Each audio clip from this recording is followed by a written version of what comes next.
그러면 오늘 정청래 의원의 게스트석이 있잖아요. 요즘 자기 코너라고 계속 주장하는. 누가 나오십니까? 조기숙 교수를 모시겠습니다. 교수님, 전 몸을 무거워서 앉아서 할게 안녕.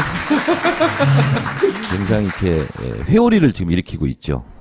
노무현 대통령은 왜 왕따가 되었나부터 왕따. 시작해서 문재인도 흡사하게 지금 거의 뭐 조리돌림 왕따를 당하고 있다. 보수 언론에서 진보 언론도 포함해서 이런 얘기를 했는데 이런 얘기는 쉽게 들을 수 없는 얘기잖아요, 우리가. 그래서 그러한 왕따의 속살을 조기숙 교수의 명징한 눈으로 통찰력을 한번 들어보는 게 좋겠다. 그래서 모셨습니다. 자, 어떤 얘기입니까, 교수님? 그 보수 언론이 거의 새누리당의 전략기획단 같은 역할을 하잖아요. 네. 그러니까 진보 언론은 또 이 진보 진영의 어떤 정치적인 목적을 위해서, 정파적인 목적을 위해서 일을 한다라고 보통은 생각을 하는데, 실제 이제 그 어떤 정책적 쟁점에 대해서는 그래요. 그러니까 보수와 진보 언론이 딱 각이 서가지고 각자의 프레임으로 보도를 하거든요. 그러니까 예를 들면 뭐 4대강이라든지 무상급식이라든지 사드라든지 딱 쟁점이 있는데 갈리죠, 그때는. 예. 근데 이제 유독 노무현 문재인에 대해서만은 이제 조중동 한경호가 이렇게 합의를 이룬다는 거죠. 왜 그런 거죠? 그리고 어떤 근거로 그런 말씀하시는 겁니까? 조정동은 익숙한 용어지만 한경호란 한결의 경향 오마이뉴스. 예. 옆에 한겨레 기자가 있다는 걸 명심하시고. 그 진보 언론들은 사실 굉장히 그 양심을 가지고 어떤 경제적인 이익이나 이런 걸 버리고 택한 정의로운 길이기 때문에 정말 그 소신을 가지고 신념을 가지고 일해왔을 것 같아요. 근데 이런 얘기를 하면은 굉장히 기분 나쁠 수 있어요. 그런데 이제 실제 연구한 걸 보면 예를 들면 이제 임순미 교수가 조선일보 동아일보랑 경향신문 한겨레신문이 어떻게 안철수를 지난 대선에 보도했나라는 걸 연구한 걸 보면 일단 그 경향신문은 1기, 2기 모두 긍정적인 프레임을 사용해서 이제 그 보도를 했고, 뭐 주로 이 지도자로서의 그 어떤 그 자질 이런 걸 띄우는 그런 보도를 했고요. 한겨레는 이제 조금 한겨레라도 제일 그 뭐라 그러나요? 편하게 말씀하셔도 돼요. 저 신경 끄시고. 한겨레는 제일 같죠? 이렇게 하시려고. 혹시 말문이 막히면 저를 쳐다봐 주세요. 요건 제가 할 테니까. 예? 아니 한겨레는 좀 신중해요. 드라이해요, 네, 드라이. 대놓고는 안 하고 조금 신중한데 이제 나중에 결국 한겨레도 그렇게 같이 가는데 제가 지금 연구하고 있는 논문은 뭐냐면은 안철수 문재인을 이제 문재인 출마 선언 후 일주일, 안철수 출마 선언 후 일주일, 그 다음에 안철수 사퇴 선언 이전 한 달 이렇게 3기로 제가 안철수와 문재인에 대한 기사를 지금 분석하고 있는데 2012년에. 2012년. 그러니까 이제 이미 그 조동과 한경이 어떻게 했는지는 이미 나와 있으니까 안철수에 대해서 매우 호의적인 기사라는 게 나와 있으니까 저는 이제 문재인과 안철수를 비교해서 지금 하고 있는 거죠. 근데 대체로 보면은 기사 건수도요. 문재인 출마 선언 이후 일주일인데 안철수 7건, 문재인 15건. 큰 차이가 없죠. 그 다음에 안철수 출마 선언 이후 일주일은 안철수 39건, 문재인 13건. 그 다음에 안철수 사퇴 선언 이전 한 달은요, 안철수 67건, 문재인 48건인데, 이제 기사 내용이 더 문제잖아요, 사실. 거의 한번 읽어보세요. 손가락이 오그라드는 홍보성 기사가 대부분입니다. 안철수는. 안철수에 대해서. 예. 근데 문재인에 대해서는 늘 나오는 게 있어요. 그 노무현 공과 극복론, 참여정부 실패론, 친노 반노, 분열 프레임. 확장성의 결여. 예. 상당히 그 부정적인 기사가 많이 있고요. 그래서 왜 그런가라는 제가 의문을 던졌는데 그 분석은 2012년의 분석이고 예. 최근 뭐 2016년, 2017년도 최근에도 여러분들 뭐 그 칼럼이니 뭐 많이 보시잖아요. 보시면은 여전히 확장성 문제 제기하고 하여튼 계속 패권 정당이라는 거예요, 민주당이. 친문 패권 정당. 근데 아까 그 김종인 씨 그 뭐 해당 행위를 넘어서 이적행위. 이적행위라고 얘기를 했지만 사실 그런 분은 징계를 안 받아. 이게 친문 패권 정당에서 징계를 안 받는다는 게 말이 안 되잖아요. 근데 이제 우리 정청래 의원은 공갈 치다라는 발언, 사실 공갈이 표준어거든요. 근데 그 발언으로 4개월간 당원을 분노한 표정으로 말씀해 주세요. 4개월간 당원 정지를 당하는데, 이제 같은 당에 있으면서 뭐 이종걸 의원 그 상대 당 대통령이기도 하고 이제 상대 당을 대표하는 분이기도 한 박근혜 그녀 니은 발언에 대해서 징계받은 적도 없고 징계를 요구한 적도 없어요, 당내에서. 그리고 이제 문재인 대표에 대해서는 뭐 유신을 떠올리게 한다고 문재인에게. 근데 이제 요즘은 남자 박근혜라고 공격도 여러 군데서 합니다. 네. 문재인이 되면 제2의 박근혜가 된다. 그게 가장 센 욕이거든요, 요즘은. 예. 그게 이제 친박, 친문 제거하고 가운데 모이자 그렇죠. 뭐 이런 거죠. 친박과 친문을 같다라고 할 때 등장시킨 그 단어가 제 남자 박근혜거든요. 문재인을 부를 때 그거를 국민의당도 사용하고 그리고 이제 민주당 내 비문도 사용하죠. 그러니까 이런 것이 말도 안 되지만요. 계속 주장하면 그걸 확대해서 보도가 계속 되다 보면은요. 어느 순간에 부지부식간에 그런가? 이렇게 세뇌를 시키는 거죠. 최근 한 2주 정도 됐어요. 그 남자 박근혜라고 하는 제2의 박근혜 문재인은 라고 하는 프레임을 그 바른당, 국민의당 그리고 비문 거의 동시다발로 새누리도 똑같이 사용해요. 근데 이제 저는 이런 프레임을 당내 주자들도 같이 쓴다는 거죠. 그러니까 이제 지금은 박원순 시장이 후보 사퇴를 하고 그 반기문 사퇴 변을 보면 이제 박원순이 얼마나 아름답게 퇴장을 했는지를 비교가 되는 것 같아요. 근데 이제 박원순 시장마저도 이게 뭐 친문 사당이냐 이런 얘기를 했는데 본인이 그렇게 정말 생각한다기보다는 본인이 그렇게 생각하지 않아요. 예. 그건 제가 나중에 한번 풀 스토리를 말씀드릴게요. 예. 그러니까 조중동 그다음에 이제 이 진보 언론까지 그렇게 계속 비슷한 프레임으로 공격을 하니까 그렇게 헷갈릴 수 있을 것 같고, 그리고 심지어는 안철수 씨도 지난 대선에 나왔을 때 정치를 뭘 잘 모를 때에도 이제 친노랑은 같이 못한다 이런 말을 했거든요. 그러니까 이게 그 안철수 씨도 기본적으로 참여정부 실패론에 기반을 하고 있는 거예요. 근데 저는 정말 한겨레에게 묻고 싶어요. 참여정부가 뭘 실패했는지. 한겨레가 근데 아니. 아니 근데 한겨레가 한 사람이 아니잖아요. 예. 근데 한겨레에도 다양한 기자들이 물론이죠. 있고요. 네. 예, 또 다양한 생각을 하고 있어요. 그리고 실제 우리가 생각하는 것처럼 똑같지가 않은 게 조선일보도 심지어는 굉장히 다양한 생각이 있더라고요. 제가 조선일보 기자들 연구를 중에 문재인 해보니까. 지지자도 조선일보하고 비교를 하면 기분이 확 나빠지는데요. 거기는 사주가 있잖아요. 그리고 어떤 방침을 이렇게 보도하자라고 정하면 일사불란하게 간다고요. 한겨레가 어떤 사주가 있어서 한겨레는 이 방향이야라고 그렇게 하는 거는 우리는 구조상 불가능하죠. 근데 저는 안티조선 운동이 조선일보의 품질을 굉장히 올렸다고 생각하는 게, 제가 노무현 정부 때 대연정을 제안할 때 그때 언론 10개를 제가 다 분석을 했거든요. 근데 보면 가장 다양한, 그러니까 그 대연정에 대해서 가장 다양한 의견들, 이거 한번 생각해 볼 만하다라든지 이런 의견을 외부 필진에게도 받고 내부에서도 쓰고 한 것이 가장 많았던 게 조선일보고요. 그리고 오히려 그 진보 언론도 거의 감정적인 막말 섞인 그런 칼럼이나 사설이 많았어요.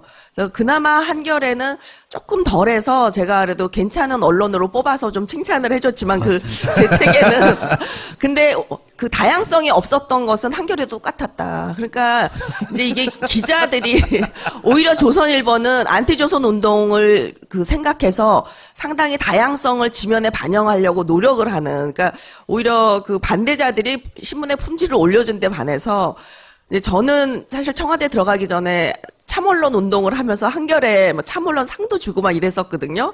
근데 제가 청와대 근무하면서 1년 만에 제가 나가게 된 게 경향도 그렇고 한겨레도 그렇고 저더러 자꾸 나가라 그러더라고요.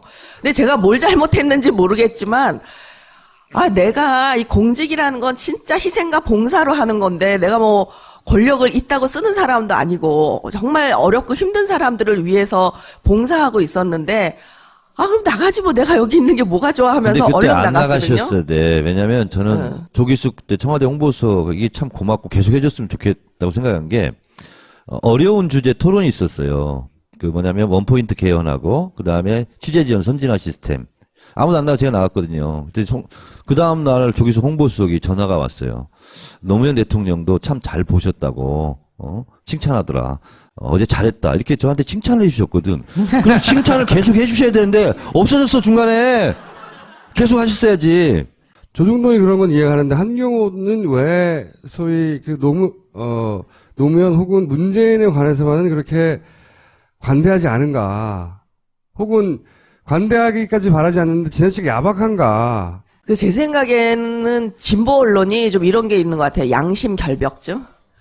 그러니까 우리는 너무나 그 순수한 마음으로 언론으로서의 사명을 다하기 때문에 권력이니까, 노무현도 어쨌든 권력이니까, 그리고 문재인도 진보 쪽에서는 제일 1등이니까 우리가 견제해야 돼. 이런 마음이 저는 제일 크지 않은가 하는 생각이고요. 저도 비슷한 생각이에요. 그러니까 우리 편이라고 편드는 거야? 이 얘기를 듣고 싶지 않은 거예요. 근데 그게 지나쳐서 하지 않아도 되는 정도의 욕도 하는 거예요. 우리는 우리 편도 이렇게까지 공격할 수 있는 정도의 객관성을 확보했다는 걸 보여주고 싶어 오버하는 거죠. 제가 그거 일관되게 유지되는 흐름이에요. 제 사실. 코너예요, 제 코너. 저도 질문 좀 하자고. 근데 항상 문제라고 생각했어요. 그게. 요즘 논리는 그리고 그거를 보수는 너무 잘 이용해. 조용히 좀 하세요. 요즘 말하고 싶어. 노무현과 문재인을 갈라치기 하더라고요. 그 논거가 뭐냐면 이런 거였어요. 2002년도 때 노무현은 패권이 없었다. 당내에서도 비주류였고, 그래서 노무현은 그래서 이인재와 진짜로 싸워서 이겼다. 근데 지금의 문재인은 당내 최대 세력이고 이미 패권을 가지고 있다. 그렇기 때문에 노무현과 문재인은 다르게 우리가 취급해야 되고, 그래서 문재인을 공격하는 거고 비판하는 것이 뭐가 잘못됐냐. 지금 이렇게 지금 논거를 하나 새로 만들었다고요. 진보 언론에서. 왜 그러냐? 네, 첫 번째로는 저도 동의하고요. 100%. 또 하나는 이제 어떤 이념적 갈등이라고 저는 생각을 하는데, 이 진보 운동은 사실 시민권 운동부터 시작됐는데 1세대 시민권 운동이 참정권을 찾는 운동이었거든요. 그리고 이제 2세대 시민권 운동은 이제 노동자들이 투표권을 갖는, 그러니까 어떤 경제적 평등 이런 걸 추구하는 게 2세대 시민권이라 그러면은, 이제 3세대 시민권은 어떤 참여의 욕구, 일상 속의 민주주의라고 할 수 있어요. 근데 저는 우리나라 진보 언론이 2세대 시민권을 추구한다고 봐요. 경제적 평등. 그러니까 요거는 뭐냐면은 서구 유럽에서의 어떤 그 역사적 변화를 본다면은 딱 20세기의 좌파죠. 그러니까 한겨레만이 아니라 경향도 그렇고 오마이뉴스는 참여정부 초기에는 그렇지 않았어요. 근데 말로 가면서 이제 똑같아지거든요. 그 이유를 제가 물어봤더니 이제 민노당 당원들이 많이 들어왔다고 오마이뉴스에. 그래서 이제 말하자면 이제 구잡하고 노무현을 지지했던 사람들은 21세기 참정권 참여민주주의를 주장했던 사람들이기 때문에 그 차이가 어디에 있는 거죠? 좀 더 구체적으로 얘기해 주세요. 그러니까 20세기 우파는 이제 기업가와 어떤 경제 성장을 지지한다면은 좌파는 이제 분배와 그다음에 노동자의 이익을 옹호한다라고 할 수 있는데, 21세기 오면서 이게 인터넷의 발달로 인해서 인터넷을 쓸 수 있는 사람들이 엄청난 권력을 갖게 된 거예요. 그러면서 이 사람들이 정치에 직접 참여하면서 이들이 이제 21세기 시민 계급이고, 서양에서는 이들을 크리티컬 시티즌이라고 불러요. 그러니까 비판적 시민들이 정치에 참여하게 되면서 20세기 좌우 개념이 없어집니다. 왜 없어지냐면 21세기 시민은 주로 화이트 칼라거든요. 컴퓨터를 쓰는. 그러니까 화이트 칼라들이 그 권력을 갖게 되면서 21세기 이제 진보가 등장하게 되는데, 이들은 경제 문제에 대해서는 진보적인 사람도 있고 보수적인 사람도 있고 실용적인 사람도 있고, 이게 개념이 없어요. 20세기 그 좌우 개념에서는. 그러니까 21세기 시민들이 결국 노무현을 지지했던 사람들인데, 노무현과 저는 좌파 언론, 구좌파 언론 간의 이념 갈등? 여기에서 용서가 좀 안 되는 부분이 있는 것 같아요. 그래서 끝까지 노무현이 양극화를 해결하지 못해서 실패했다라고 말하고 싶은 것 같아요. 그게 이제 이념 갈등이 제가 말하는 두 번째고, 뭐 한 6가지 이유가 되는데 여기서 다 말할 수는 없고, 또 한 가지는 저는 권력의 사유화라는 면에서 조중동 못지않게 진보 언론도 권력을 사유화하지 않나 하는 생각을 해요. 무슨 의미예요? 그러니까 권력을 활용해서 감정적으로 기분 나빴던 거, 또는 이념적으로 틀린 사람에 대해서, 다른 사람에 대해서 보복을 하는 거죠. 정치적 보복. 그거야 뭐 진보 보수 상관없이 기자들이 자기가 가진 권한으로 마음에 안 드는 후보를 좁힐 때 있죠. 진보는 양심적이니까 지면의 사유가 있죠, 분명히. 예. 보수처럼 그렇게 권력의 사유화를 하지는 않을 거다라는 그런 기대가 있는데, 그러니까 결국은 저를 홍보수석 나가라고 했던 이유도 그렇고, 이제 그런 얘기를 들었어요. 제가 이런 얘기를 하고 다닌다니까, 뭐 문재인 캠프에서 뭐 한 자리 얻으려고 이렇게 세게 하고 다니는 거 아니냐, 그런 얘기를 들었다고 정봉주 의원이 하더라고요. 그래서 제가 아니, 권력의 사유화를 하는 곳인지 제가 뻔히 아는데 이런 얘기 안 해도 지금 문재인 대통령 될 가능성이 가장 높은 사람인데, 제가 이런 얘기를 하고 다니면서 한겨레한테 밉보일 이유가 뭐가 있겠어요? 정말 한 자리를 하는 게 목표라면? 저는 한 자리 하겠습니다. 원하는 자리가 뭐예요, 의원님은? 대통령 선거 운동할 때까지 한 자리를 하고 대통령이 당선되면 호련히 또 떠나야지. 선거 운동할 때 도와주겠다. 네, 선거 운동할 때 한 자리 하겠다. 무슨 얘기가 또 까먹었네. 아, 권력의 사유화 얘기. 잠깐만요. 그 부분에 대해서 제가 좀 말씀드리면, 저도 이제 한겨레에 몸담고 있지만, 한겨레 보도, 논조, 이 모든 것에 대해서 다 마음에 드는 건 아니잖아요. 아쉬운 대목도 있고. 그쵸, 예. 근데 이제 권력의 사유화라는 대목에서는 아까처럼 우리가 무엇을 사유화해서 뭘 어떻게 하려고 하지? 사유화하면 사주를 위해서 아니면 편집국장을 위해서 누가 사유화해서 그걸로 뭘 어떻게 하려고 하지라는 물음표가 들어요. 근데 저는 표현은, 정확한 표현은 아닌 거라고 생각이 드는데, 그 내용은 저는 동의하는 면이 있어요. 그러니까, 사람마다 호구가 있잖아요. 나는 저 후보가 싫어요. 그렇지만, 기자는 개인의 싫고, 조음을 떠나서 그 후보에 대해서 객관적으로 쓸 수 있어야 한다고 말할 수는 있으나, 실제로 그런 사람은 없어요. 저 사람이 싫으면 그 논조에 그게 들어가는 거고. 그렇잖아요? 그런 의미에서 자기 감정이 지면을 통해서, 지면의 사유하죠. 어떤 의미에서는. 말씀하신, 그런 의미로 말씀하신 거죠. 그렇죠, 그렇죠. 네. 예. 싫으면 싫다고 말하지 않고 다른 이유를 갖다 대서 그 사람에 대해서 공격하는 지면의 힘을 빌어서, 그게 기자의 권력은 맞죠. 근데 따지면 2012년에 총수랑 나랑 얼마나 욕먹었어요. 그 단일화 국면에서 말 한마디 하면 저 새끼 문재인 편이다. 이쪽에서 또 한마디 하면 저 새끼 안철수 편이구나. 그래가지고 우리 둘이 그때 먹은 욕이 평생 먹을 욕 다 먹었을걸요? 뭐 저는 기억나지 않아요. 나만 먹었네, 나만. 그러면 문재인을 그렇게 감정적으로 싫어하는 사람이 많을 수도 있는 거 아닙니까? 한 경우에. 그러면 그거는 문재인의 인격 문제거나 아니면 대인 스킬 문제거나 아니면 뭐 기자를 다루는 뭐 어떤 노하우의 문제거나 그런 문제일 수도 있잖아요. 그 21세기의 그 균열은요, 문화예요. 문화적 균열인데, 탈권위주의와 권위주의의 대결이라고 보거든요, 우리가. 네. 그래서 이제 인터넷을 가지고 있는 시민들은 이제 소통을 중시하고, 그래서 노무현이나 문재인처럼 이렇게 겸손한 사람을 좋아하는 거예요. 근데 20세기 보수와 그 우파와 좌파는 둘 다 집단주의란 면에서 똑같아요. 그러니까 집단주의는 뭐냐면 권위주의를 따르는 거거든요. 그러니까 한겨레가 그렇다는 거잖아. 한겨레가 다른 거예요 지금 계속.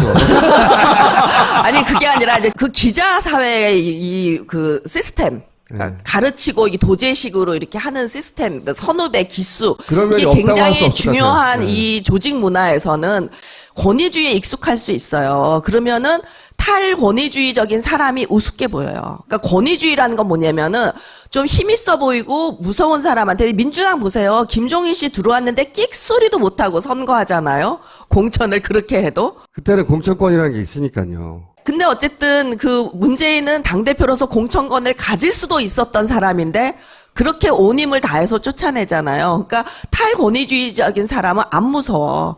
그렇기 때문에 이 집단주의의 사실이에요. 핵심은 뭐냐면은 권력을 가진 사람에게, 그 강자에게 약하고 한마디로 약자에게 강한 게 권위주의 문화거든요. 그러니까 한겨레가 떴다는 거 이게. 아니, 그러니까 자기도 모르게 그런 게 있을 수 있고, 또 하나는 친노들이 까칠하다 이런 얘기를 많이 하는데, 노무현 대통령도 그렇고 문재인 대표도 그렇고 언론 관리를 잘 안 하는 문제가 있는 것 같아요. 그거 맞아요. 조중동 같이 사주가 확실하게 있는 그 신문 언론들은요, 언론은 이중성이 있습니다. 언론의 역할은 공익적이에요. 근데 취하는 이득은 사익이거든요. 사주에 호주머니에 다 들어가요. 그래서 사주가 없는 한겨레하고는 좀 다른 건데, 왜 그러면 어떤 부분에 대해서 조선일보 한겨레가 같은 걸로 뭉칠 때가 있냐. 이 지금 문화 얘기하셨잖아요. 저는 바로 그거라고 지금 생각하는데, 그들만의 언어가 있습니다. 그러니까 그것이 조선일보든 한겨레든 기자들이 쓰는 언어, 용어 또 문화가 그들만의 언어, 그들만의 문화가 있어요. 여기에 이탈하면 공격을 받는 거예요. 그것이 새누리당이 됐건 민주당이 됐건 노무현 대통령은 그들만의 문화, 그들만의 언어에서 비켜져 있었던 거예요. 그래서 저는 노무현 대통령은 많이 공격을 받았다 이렇게 생각하고, 예를 들면 조중동한테 공격을 받으면 저는 그러려니 해요. 근데 한겨레, 경향 이런 데서 공격을 받으면 굉장히 아프거든요. 그게 바로 뭐냐면 품격 있는 언어를 쓰지 않는다. 이걸로 실제로 한겨레에서 사설까지 썼어요, 저를. 그러면서 정치권에서 떠나야 된다, 이런 식으로. 에이? 그래서 그 사설을 정도로? 썼습니다. 네. 그러니까 이게 불편하고 본인들하고 문화와 언어가 안 맞는 거예요. 그러면 두들기는 거예요. 그 권위주의 핵심이 또 엘리티즘이거든요. 근데 이제 젊은 기자들은 어떤지 모르지만 하여튼 한결에 좀 연배 있으신 분들은 다 명문대 나오시고 엘리티즘이 있으세요. 이거 한겨레 방송이거든요. 한겨레 방송. 그건 아시죠? 아, 그래서 제가 한결에 얘기만 하는 거예요. 왜냐면 여기 와서 다른 진보 언론 얘기를 하면 그렇죠, 진정성이 그렇죠. 없잖아요. 그러니까 지금 21세기는 엘리티즘과 그 피플리즘의 대결이다. 저는 이렇게 봐요. 좋아도 좋아하는 척 못하는 사람이 있고요. 제가 보기에는 좋아하는 척 하면 안 된다고 생각하는 사람도 있고, 좋아하는 사람도 쓰면서 꼭 균형을 잡아야 하니까 뭔가를 비판거리를 끌어와서 빌려 쓰는 경우도 있고요. 물론 싫어하는 사람도 있고요. 제 기억에 2000년 정도에 노무현 대통령이 처음으로 모든 언론사 조사에서 1위를 한 적이 있었거든요. 그 조사가 아마 한겨레 20일에서 차세대 정치 지도자 조사에서 노무현 대통령이 1등을 했었을 거예요. 맞아요. 그거 노 대통령 기억하시고요. 기억하시죠? 그것 때문에 대통령 됐다고 생각하시고요. 거기에서 제일 중요한 게 뭐냐면 당선되자마자 또 회사로 오셨잖아요. 네가티브가 제일 작았대요. 노무현 후보가. 아. 1등일 뿐만 아니라 네가티브가 제일 작아서 한겨레 그 조사 덕분에 내가 대통령 됐다. 그래서 한겨레를 제일 먼저 방문하셨어요. 네. 저는 그때 와서 하신 말씀이 기억이 나요. 아무것도 없는 데서 비주류로 시작해서 대통령 됐다. 당신들도 비주류로 시작하지 않았냐. 당신들도 주류가 좀 됐으면 좋겠다. 이런 취지로 말씀을 하셨었어요. 이제 노무현 대통령 같은 경우에는 항상 비주류였기 때문에 기댈 곳이 필요했던 거죠. 근데 아무도 기댈 곳을 제공해주지 않았던 거지. 왜? 이 진보 매체는 말했잖아요. 니네 같은 편이라서 편 들어주는 거지 라는 소리를 듣는 게 자기한테는 더 중요한 거예요. 안 듣는 게. 그때 제가 이제 임기 말에 기자들이나 이런 시민단체 분들을 만나면은 빨리 정권이 넘어갔으면 좋겠다는 거예요. 왜냐면은 어용소리 좀 그만 듣게. 그러니까 그 강박이 있어요. 네. 그 조선일보가 계속 친정부 매체 무무모. 그러니까 한겨레 경향신문을 계속 친정부 매체라 그래요. 그다음에 친정부 방송, 그다음에 친정부 시민단체 이러니까 정말 이분들이 어용 컴플렉스에 거의 미칠 지경이었던 거예요. 그래서 그때는 제가 사실 많이 이해를 했어요. 그랬는데 지금 이제 정권 교체를 앞두고 지금까지도 이 문재인 후보에 대해서 이러는 걸 보면 이게 이제 이거는 하나의 굳어진 화석이 돼가지고요. 비판 의식도 없이 그렇게 하는 것 같아요. 싫어하지 않으면서도 그게 정석이야. 그게 스테이터스 코고 여기서 벗어나면 뭔가 일탈이 돼서 자기 검열을 하는 이중잣대로 가는 거예요. 원칙이 없어요. 근데 저는 제일 불만인 건 사실 문재인 후보예요. 이중잣대 내면화. 네. 철저히 내면화해서 친노 다 해체했어요. 제가 왜 밖에서 이러고 다니겠어요? 안에서 도와줄 일이 없으니까. 그래도 상관이 없어요. 그래도 그게 가장 효과적인 공개라서 계속 욕먹어요. 패권이라고. 그러니까 사실은 해체해도 소용없는 짓이었거든요. 그러니까 말씀하신 대로 그게 옳건 그르건 간에 그 공격으로부터 벗어나고 싶은 거예요. 그래서 실제로 다 주변의 사람들 쳐내고 막 그런다고.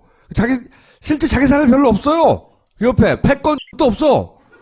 그래서 가장 큰 아니 문제가 하는 근데 거잖아요. 제가 오늘은 네. 이제 교수님 말씀 중에 새겨들을 내용이 많다고 생각을 해요. 근데 방금 하신 말씀처럼 그 화석화돼서 뭐 반문 매체다. 아니야. 라고 생각을 혹시 하신다면. 전혀 그렇진 네, 않아요. 네. 근데 저는 사실 어떤 생각을 하냐면 문재인 대표가 정말 패권이라는 걸 좀 가져보고 그리고 진짜 이 권위주의 문화에서는요 강자에게 약해요. 권위주의 문화를 가진 사람은. 그러니까 여기 가서 앉아 이렇게 하고 어디 앉기 싫습니까? 이거 말고. 그러니까 노무현 대통령도 그게 없어서 좀 힘드셨는데 네. 저는 문재인 대표도 이런 식으로 계속 가시면 대통령이 돼도 굉장히 힘들 거다라는 그래서 생각이 그런 드는 거예요. 친구였겠죠. 예, 문 그래서 대표는 근데 성격상 그거 못해요. 나는 진짜 잘해. 청래당도 내가 총재야. 내가 다 시키고 명령하고 막 지휘해. 근데 문 대표는 그거 안 돼요. 그게 그 양반의 매력이자 지금 정치적인 맞아요. 약점이라고 생각하는 거잖아요. 근데 제가 두 가지 얘기를 하고 싶은데 문재인은 사람은 안 무섭지만 하는 일의 결과는 무서울 수 있다. 노무현 대통령보다 저는 더 무서운 사람이라고 생각해요. 왜냐면 노무현 대통령은 말로 다 싸우시고 실제 뒤로 무서웠던 게 하나도 없었어요. 근데 문재인 대표는 노무현 대통령보다 더 원칙주의자거든요. 그래서 말로는 안 싸우고 싸울 줄도 모르지만 원칙을 지키다 보면 결과로서는 훨씬 더 무서운 결과를 가지고 올 수 있다라는 게 하나고 또 하나는 오늘도 제가 미장원 잠깐 갔더니 그 미용사들이 다 모여서 정치인들 다 싫지만 문재인은 특히 싫대요. 그러니까 정알못들이 정치 잘 모르는 사람들이 그러거든요. 왜 그러겠어요? 종편, TV, 그 조중동, 한경호를 봐도 다 부정적인 게 문재인이기 때문에 감정적으로 좋아질 수가 없어요. 자, 그럼 결론적으로 그래서 요걸 제가 그 책을 써서 그 제가 이번 대선에 기여할 수 있다면은 이 부당한 왕따를 좀 그 정치를 잘 모르는 사람들에게 설명해서 이해할 수 있게 하면 좋겠다. 뭐 인세는 전액 그 노무현 재단 기념 그 회관 알겠습니다. 짓는 책 데에다 제목, 기부를 책 하겠습니다. 제목 정했어요? 그 특치님들이 정해줬는데 왕따의 정치학으로 하라고. 알겠습니다. 오늘 여기까지 하겠습니다. 감사합니다. 고맙습니다. 야, 이 부장! 네가 부장이면 땅이야? 저 인간 저건 쟤 오늘도 술술 풀리고 안 먹고 회수 갔냐? 내일도 신체 상태로 출근하겠구만. 아이고. 고려 생활건강 술술 풀리고 음주전 한포가 당신을 지켜드립니다. 특허받은 천연 유래 성분 숙취 해소제 술술 풀리고를 은하계 최저가로 딴지마켓에서 만나보세요. 머리인가? 머리! 꼬박꼬박 머리 감는데 왜 두피가 더 안 좋아지는 느낌이지? 빅그린으로 바꿔보세요. 샴푸는 기본, 두피에 꼭 필요한 자연유래 성분의 트리트먼트로 건강한 두피와 모발로 가꿔줍니다. 딴지마켓에서 만나보세요. 손상 모발 영양을 위한 투쓰리 헤어팩도 있습니다. 자, 그러면 오늘 정청래 의원의 게스트석이 있잖아요. 요즘 자기 코너라고 계속 주장하는 누가 나오십니까? 조기숙 교수를 모시겠습니다. 교수님, 전 몸을 묵어서 앉아서 할게 안녕. 굉장히 이렇게 회오리를 지금 일으키고 있죠. 노무현 대통령은 왜 왕따가 되었나부터 왕따. 시작해서 문재인도 흡사하게 지금 거의 뭐 조리돌림 왕따를 당하고 있다. 보수 언론에서 진보 언론도 포함해서 이런 얘기를 했는데 이런 얘기는 쉽게 들을 수 없는 얘기잖아요, 우리가. 그래서 그러한 왕따의 속살을 조기숙 교수의 명징한 눈으로 통찰력을 한번 들어보는 게 좋겠다. 그래서 모셨습니다. 자, 어떤 얘기입니까, 교수님? 그 보수 언론이 거의 새누리당의 전략기획단 같은 역할을 하잖아요. 네. 그러니까 진보 언론은 또 이 진보 진영의 어떤 정치적인 목적을 위해서 정파적인 목적을 위해서 일을 한다라고 보통은 생각을 하는데, 근데 문재인에 대해서는 늘 나오는 게 있어요. 그 노무현 공과 극복론, 참여정부 실패론, 친노 반노, 분열 프레임. 확장성의 결여. 예. 그래서 상당히 그 부정적인 기사가 많이 있고요. 그래서 왜 그런가라는 제가 의문을 던졌는데, 그 분석은 2012년의 분석이고, 예. 최근 뭐 2016년, 2017년도 최근에도 여러분들 뭐 그 칼럼이니 뭐 많이 보시잖아요. 보시면은 여전히 확장성 문제 제기하고, 하여튼 계속 패권 정당이라는 거예요, 민주당이. 친문 패권 정당. 근데 아까 그 김종인 씨 그 뭐 해당 행위를 넘어서 이적행위. 이적행위라고 얘기를 했지만, 사실 그런 분은 징계를 안 받아. 이게 친문 패권 정당에서 징계를 안 받는다는 게 말이 안 되잖아요. 근데 이제 우리 정청래 의원은 공갈 치다라는 선언 후 일주일, 그 다음에 안철수 사퇴 선언 이전 한 달, 이렇게 3기로 제가 안철수와 문재인에 대한 기사를 지금 분석하고 지난 있는데 2012년에. 2012년. 그러니까 이제 이미 그 조동과 한경이 어떻게 했는지는 이미 나와 있으니까 안철수에 대해서 매우 호의적인 기사라는 게 나와 있으니까 저는 이제 문재인과 안철수를 비교해서 지금 하고 있는 거죠. 근데 대체로 보면은 기사 건수도요. 문재인 출마 선언 이후 일주일인데 안철수 7건, 문재인 15건. 큰 차이가 없죠. 그 다음에 안철수 출마 선언 이후 일주일은 안철수 39건, 문재인 13건.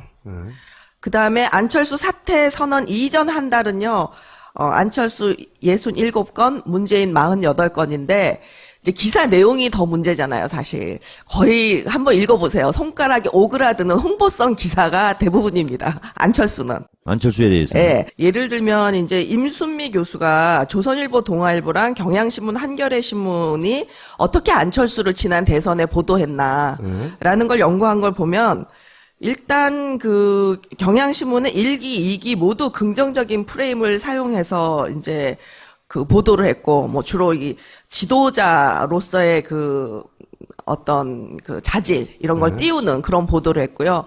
한겨레는 이제 조금, 한겨레라도 제일 그 뭐라 그러나요? 편하게 말씀하셔도 돼요. 저 신경 끄시고. 한겨레는 제일 같죠? 이렇게 하시려면.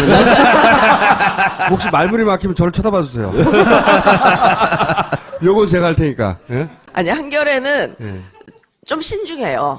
드라이해요, 네, 드라이. 대놓고는 안 하고 조금 신중한데 이제 나중에 결국 한겨레도 그렇게 같이 가는데 제가 지금 연구하고 있는 논문은 뭐냐면은 안철수 문재인을 이제 문재인 출마 선언 후 일주일, 안철수 출마에 실제 이제 그 어떤 정책적 쟁점에 대해서는 그래요. 그러니까 보수와 진보 언론이 딱 각이 서가지고 각자의 프레임으로 보도를 하거든요. 그러니까 예를 들면 뭐 4대강이라든지 무상급식이라든지 사드라든지 딱 쟁점이 있는데 갈리죠, 그때는. 예. 근데 이제 유독 노무현 문재인에 대해서만은 이제 조중동 한경호가 이렇게 합의를 이룬다는 거죠. 왜 그런 거죠?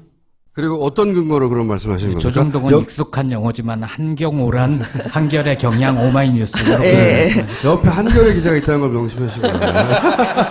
그 진보 언론들은 사실 굉장히 그 양심을 가지고 어떤 경제적인 이익이나 이런 걸 버리고 택한 정의로운 길이기 때문에 정말 그 소신을 가지고 신념을 가지고 이래왔을 것 같아요. 근데 이런 얘기를 하면은 굉장히 기분 나쁠 수 있어요. 그런데 이제 실제 연구한 걸 보면